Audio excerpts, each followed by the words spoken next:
بسم اللہ الرحمن الرحیم والصلاة والسلام علی سید المرسلین وآلہ وصحبہ اجمعین۔ عقلیت ابن تیمیہ کا مطالعہ کر رہے ہیں اور اس میں منطق کے ارتقاء کے بارے میں مولانا بحث کر رہے ہیں، اور پچھلی بار یہاں روکے تھے کہ کیا یہی منطق کا موضوع نہیں ہے، یا کیا منطق کے تقاضے سے زیادہ متقاضی ہیں کہ اس بات و تردید کے سلسلے میں متعین پیمانوں اور اصولوں کی نشاندہی کی جائے، بتایا جائے کہ استدلال صحیح کی کیا بنیادیں ہیں اور غلطی یا سفستا، جس کو انگریزی میں سوفسٹری کہتے ہیں، کیوں اور کس طرح ابھرتا ہے۔ تو جو پچھلی ہم نے بحث کی اس کا خلاصہ یہ تھا کہ جو بحث ہم نے کی ہے اس کا خلاصہ یہ تھا کہ منطق کا جو موضوع ہے وہ استدلال ہے۔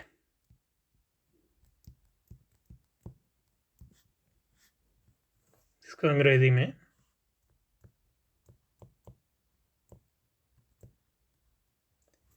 انفرنس کہتے ہیں،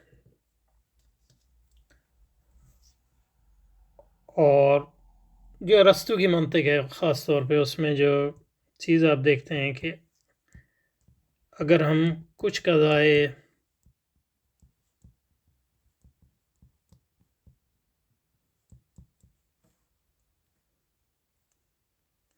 قضائے کو درست مان لیں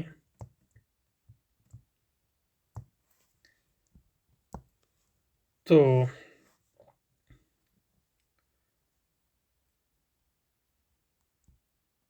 اس کے نتیجے میں ہمیں کن دوسرے قضائے کو ماننا یا تو لازم ہو جائے گا یا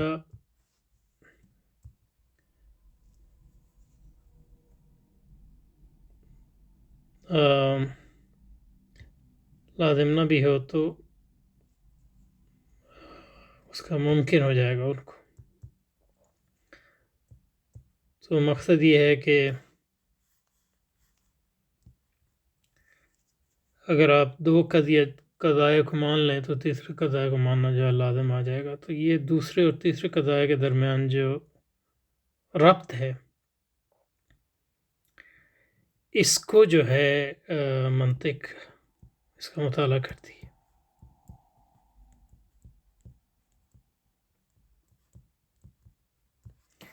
اور اسی کا نام استدلال ہے، اس کو استنتاج بھی کہتے ہیں۔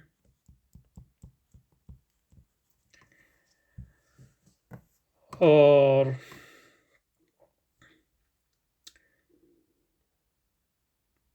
یہ استدلال استنتاج جو ہے وہ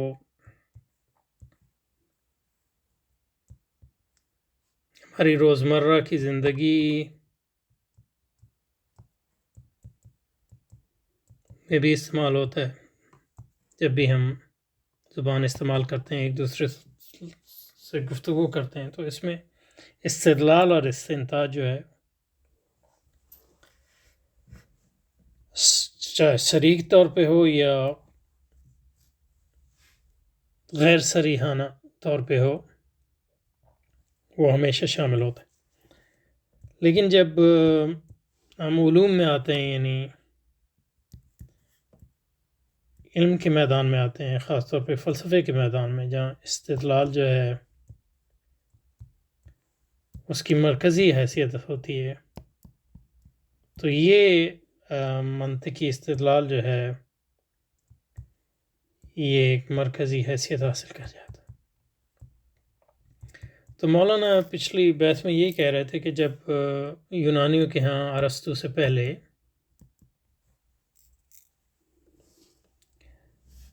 بڑے بڑے فلسفی گزرے ہیں اور علوم کی تدوین شروع ہو گئی تھی، مثلا یہ کہ آپ کے پاس یعنی سقراط کے پہلے کے فلسفی جن کو کہتے ہیں، سے پہلے کے فلسفی،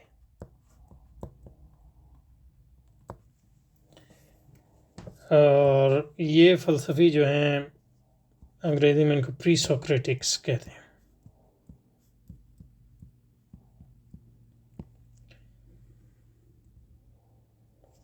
جیسے پارمینیڈیز یا تھالیس یا ہیراکلیٹس.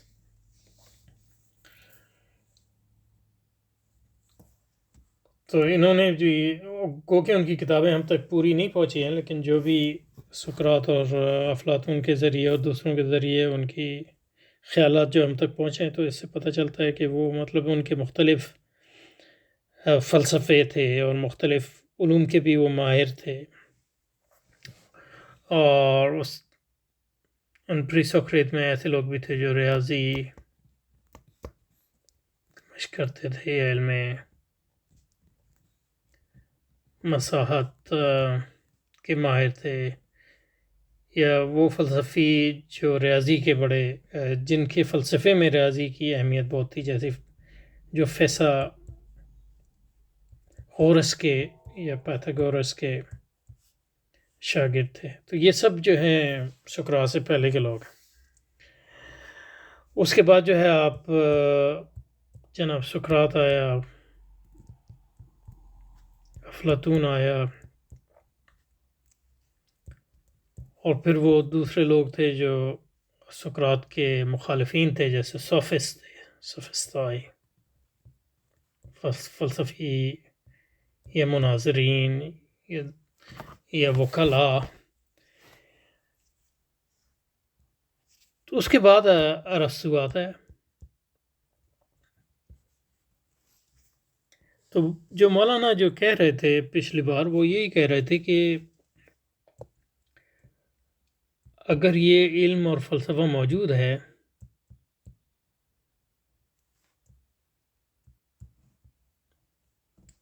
تو اللہ آپ کا بھلا کرے، استدلال بھی موجود ہوگا، اس سے زیادہ موجود ہوگا جتنا جو ہے عام روزمرہ کی زندگی میں ہم استعمال کرتے ہیں. اور اس سے ہمیں منطق کی کتابیں ہم تک نہیں پہنچی ہیں ارسطو سے پہلے، لیکن یہ قرین قیاس معلوم ہوتا ہے کہ جب یہ لوگ فلسفہ بگا رہے تھے، اس میں استدلال استعمال کر رہے تھے، تو انہوں نے مطلب یہ کہ استدلال کے قوانین کے بارے میں جو ہے صریحاً بھی بحث کی ہوگی. تو اس میں یہاں جو دو تین جو تصوراتی فرق ہیں وہ بہت اہم ہیں. جب ہم استدلال کی بات کرتے ہیں تو دو تصوراتی تقاسیم جو ہیں وہ اہم ہیں. پہلی یہ اس کی پچھلی بار ہم نے تھوڑی سی اس پہ بات کی تھی.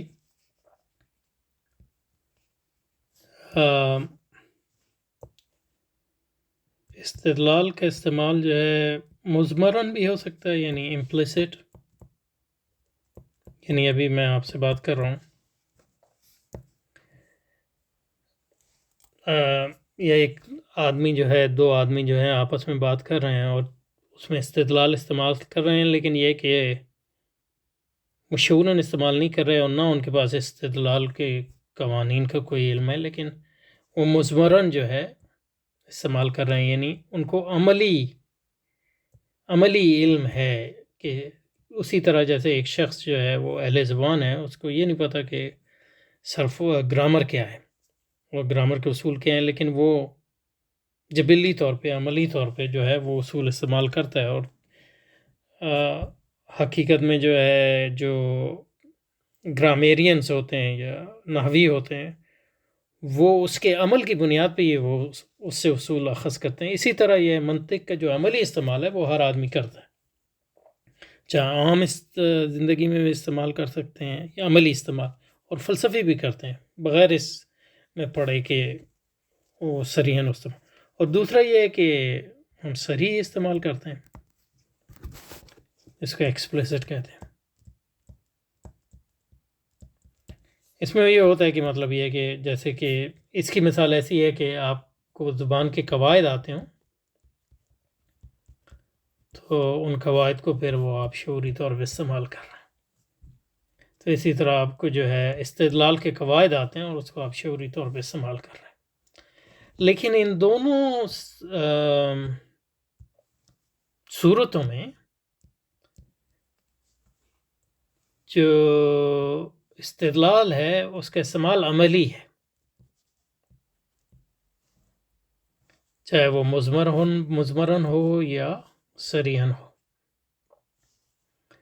یہ جو استعمال ہے، یہ استدلال کا جو ہے استعمال ہے، وہ استعمال ہے ان معنوں میں کہ وہ عملی. لیکن ایک دوسرا فرق بھی ہے جس کی طرف ابھی تک میں نے اشارہ نہیں کیا، وہ کسی بھی چیز کے بارے میں، اور یہ جو فرق میں بیان کر رہا ہوں، یہ فرق جو ہے تعلق صرف استدلال سے نہیں ہے، یا صرف منطق سے نہیں ہے، بلکہ ہر چیز میں یہ استعمال ہو سکتا ہے.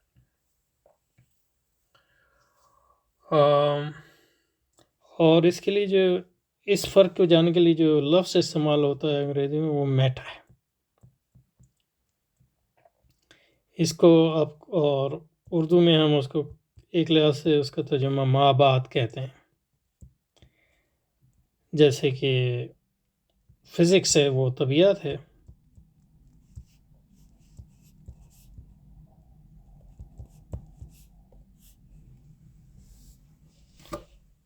اور میٹا فزکس جو ہو گئی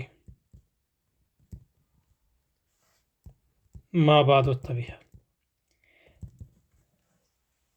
لیکن اس میٹا کا استعمال ایک اور بھی ہے، وہ یہ ہے کہ، اور آپ میں سے جو لوگ یعنی مطلب یہ ہے کہ کمپیوٹر سائنس وغیرہ کیے ہوں تو ان کو اس فرق کا پتہ ہوگا. اور یعنی لنگوسٹک میں بھی ہم استعمال کرتے ہیں، اور منطق میں بھی ہم استعمال کرتے ہیں. تو میں زبان کی مثال دے کے یہ جو میٹا کا دوسرا مفہوم ہے اس کو واضح کرنے کی کوشش کرتا ہوں. یعنی لینگویج تو ہو گئی نا آپ کی زبان،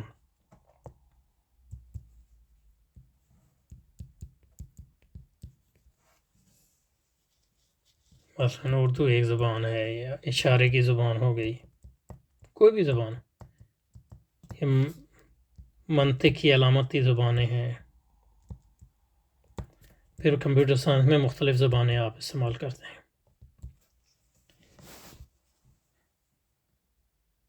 لیکن اگر میں اردو انگریزی تک ہی محدود رکھیں، اور ان معنوں میں بھی منطق کی بھی ایک زبان ہے، یعنی مطلب یہ کہ جس کو سمبولک زبان کہتے ہیں، علامتی زبان. تو ایک تو زبان ہوتی ہے،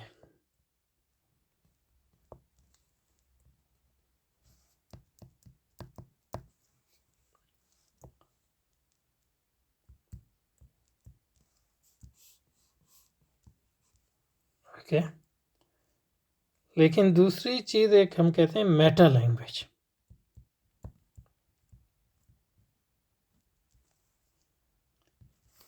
یہ ما بعد زبان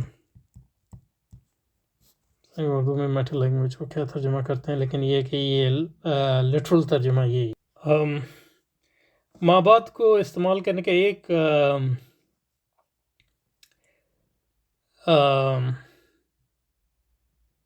منفی پہلو یہ ہے کہ اس سے جو ما بعد کے دو مطلب ہیں، وہ جو ما بعد الطبیعت میں مطلب ہوتا ہے، یعنی کسی چیز کے بعد جو آتی ہے. لیکن یہاں جو اس کا ما بعد کا مطلب یا میٹا کا مطلب ہم لے رہے ہیں، وہ فوق یعنی اونچے کی. ابھی اس کا مطلب سمجھاؤں. عربی میں آج کل وہ میتا ہی میتا لینگویج جس کا مطلب ہے. اس میں لینگویج، زبان اور میٹا لینگویج کا کیا مطلب ہے؟ زبان میں جیسے اردو ہے،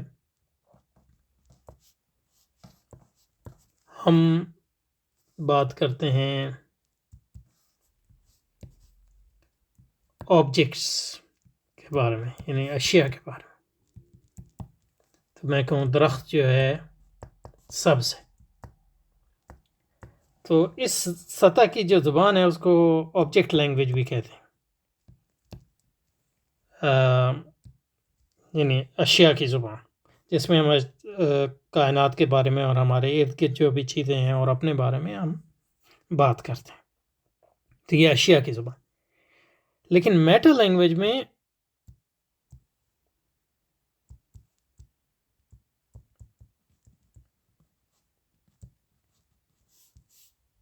ہم اشیاء کے بارے میں بات نہیں کرتے، بلکہ ہم اس زبان کے بارے میں بات کرتے ہیں جو اشیاء کے بارے میں بات کرتی ہے. تو اردو جو ہے ایک آبجیکٹ لینگویج ہے جیسے کہ انگریزی، لیکن میٹا لینگویج ہوگی اردو کی جس میں ہم اردو ہمارا آبجیکٹ ہوگا، اس میں ہم اردو کی اس استعمال بحیثیت ایک آبجیکٹ لینگویج کے ہم اس کو اسٹڈی کریں گے. تو ان معنوں میں یہ بھی زبان ہے، لیکن یہ میٹا لینگویج ہے. یہ اشیاء کے بارے میں بات نہیں کرتی، بلکہ اس زبان کے بارے میں بات کرتی ہے جو اشیاء کے بارے میں بات کرتی ہے. نہ ان دونوں جو تصورات ہیں ان کا منطق سے کیا تعلق ہے اس تقسیم کا، وہ اس میں تو منطق جو ہے آپ کہیں استدلال ہے، چاہے وہ استدلال مضمرن ہو یا صریحاً ہو. لیکن جب آپ یہ منطق کا موضوع ہے یا منطق کا مواد ہے، اس چیز کو منطق تو منطق سے ہماری مراد یہ استدلال اور اس کا استعمال بھی ہو سکتا ہے. لیکن جب ہم منطق بطور ڈسپلن یا بطور سبجیکٹ یا بطور علم کی بات کرتے ہیں تو منطق سے مراد ہماری میٹا لینگویج ہے. یعنی مطلب یہ ہے کہ منطق اگر استدلال ہے یا استنتاج ہے، چاہے وہ سریعاً ہو یا مضمراً، منطق بطور ایک سبجیکٹ کے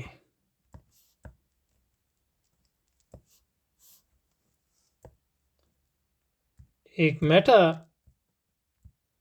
لینگویج ہے جس میں ہم اس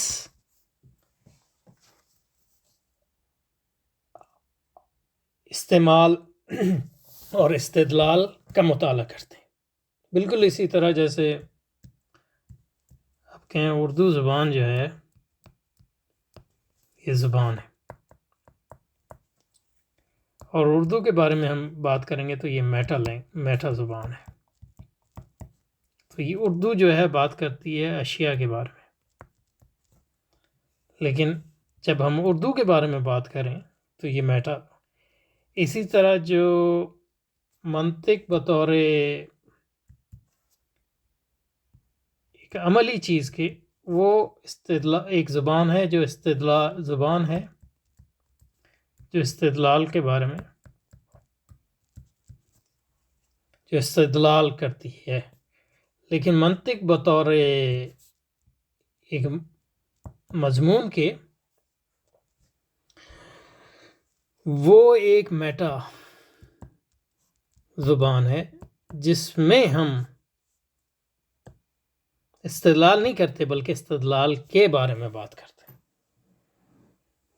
اور استدلال کے طریقوں کے بارے میں بات کرتے ہیں، اور کون سے استدلال صحیح ہوتے ہیں، کون سے غلط ہوتے ہیں، کیوں غلط ہوتے ہیں، وغیرہ وغیرہ. جس طرح ہم میٹا اردو زبان کے بارے میں بات کرتے ہیں کہ اردو کب جو ہے اشیاء کے بارے میں بات کرتی ہے تو وہ بات جو ہے کامیاب ہوتی ہے، اور کب کامیاب نہیں ہوتی ہے، اور کیوں کامیاب ہوتی ہے اور کیوں کامیاب نہیں ہوتی. تو اس ساری بحث کا مقصد یہ ہے کہ عام زبان میں لوگ جو ہیں استدلال کرتے آئے ہیں جب سے انسان جو ہے زبان بول رہا ہے، کیونکہ ہم یہاں یہ فرض کر رہے ہیں کہ زبان کے بغیر استدلال جو ہے مشکل ہوگا. تو استدلال شروع ہوتا ہے زبان کے ایجاد کے ساتھ، اور فلسفی پھر جو ہے فلسفی اور علوم کی تدوین کے نتیجے میں استدلال کو جو ہے کہ استعمال کو جو ہے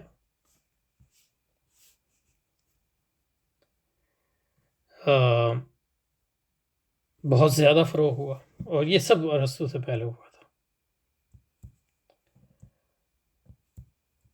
لیکن منطق ارسطو کے فہم کے مطابق منطق تو ان معنوں میں یہ بھی منطق کر رہے تھے، یہ بھی منطق کر رہے تھے، کیونکہ یہ استدلال استعمال کر رہے ہیں.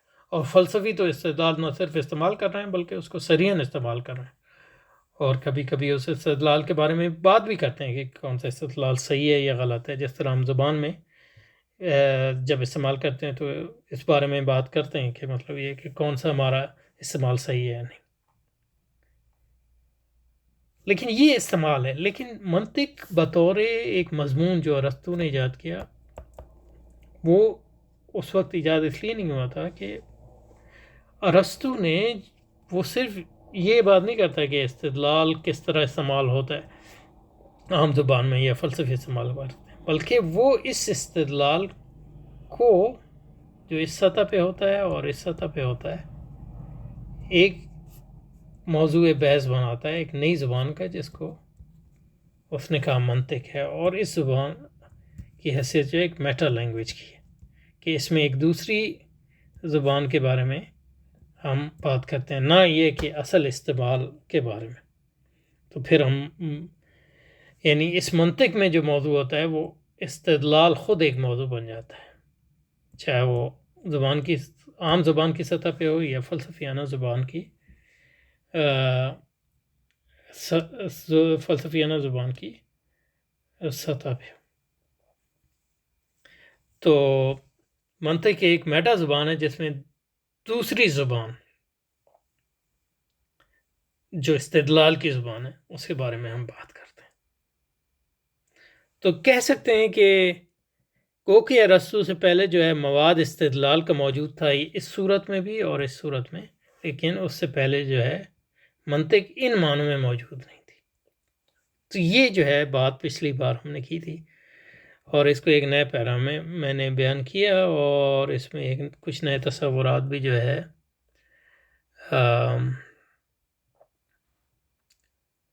ہم نے انٹروڈیوس کیا، ان کا تعارف کروایا. تو میرا خیال ہے یہاں رک جاتے ہیں، لیکن ٹیکسٹ کو ذرا پڑھ لیتے ہیں اور پھر رک جاتے ہیں. تو یہاں جو فرما رہے تھے کیا یہ منطق کا موضوع بحث نہیں ہے، تو اس سے مراد وہ یہ لے رہے تھے کہ یعنی جو عام زبان میں ہمارا استعمال ہوتا ہے یا فلسفیانہ یا علوم میں استدلال ہم کرتے ہیں اور اس کے بارے میں بات بھی کرتے ہیں، کیا وہ موجود نہیں تھا ارسطو سے پہلے؟ تو ظاہر ہے وہ موجود تھا. یا کیا منطق کے تقاضے سے زیادہ کے متقاضی ہیں کہ اثبات و تردید کے سلسلے میں متعین پیمانوں اور اصولوں کی نشاندہی کی جائے اور بتایا جائے کہ استدلال صحیح کی کیا بنیادیں اور غلطی یا سفستہ کیوں اور کس طرح ابھرتا ہے. تو یہ سب موجود تھا، لیکن پھر بھی اس کے باوجود ہم کہہ سکتے ہیں کہ منطق موجود نہیں تھی، کیونکہ ارسطو نے جو کیا وہ ایک نئی زبان ایجاد کی جس میں استدلال کے بارے میں بات ہوئی، یا استدلالی زبان جو عام زبان میں یا فلسفیانہ زبان میں جو لوگ استعمال کرتے آئے تھے، تو اس کے بارے میں اس پہ بات کیا. ان معنوں میں منطق موجود نہیں تھی اس سے ارسطو سے پہلے. تو ایک جو دعویٰ ہے وہ یہی ہے. اب آگے جا کے اس دعوے کی بھی تردید ہوگی اور یہ پتہ چلے گا گو کہ ارسطو نے ان میٹا معنی میں منطق کو ایجاد کیا، لیکن یہ کہ یہ بھی صحیح نہیں ہے کہ وہ اس نے جو ہے صفر سے ایجاد کیا، بلکہ اس سے پہلے لوگ جو ہے اس بارے میں بات کر رہے تھے اس سطح پہ بھی، یعنی میٹا لینگویج کی سطح پہ بھی بات کر رہے تھے. لیکن وہ بات جو ہے اتنی ڈیولپ نہیں تھی، اس کی اتنی جو ہے منظم اور مرتب نہیں ہوئی تھی جتنی جو ہے ارسطو نے بعد میں کی. تو اس بارے میں جو مثالیں ہیں وہ آگے آئیں گی انشاءاللہ. تو اگلی بار اس پہ یہیں سے شروع کریں گے انشاءاللہ، استدلالی مواد کی تخلیق.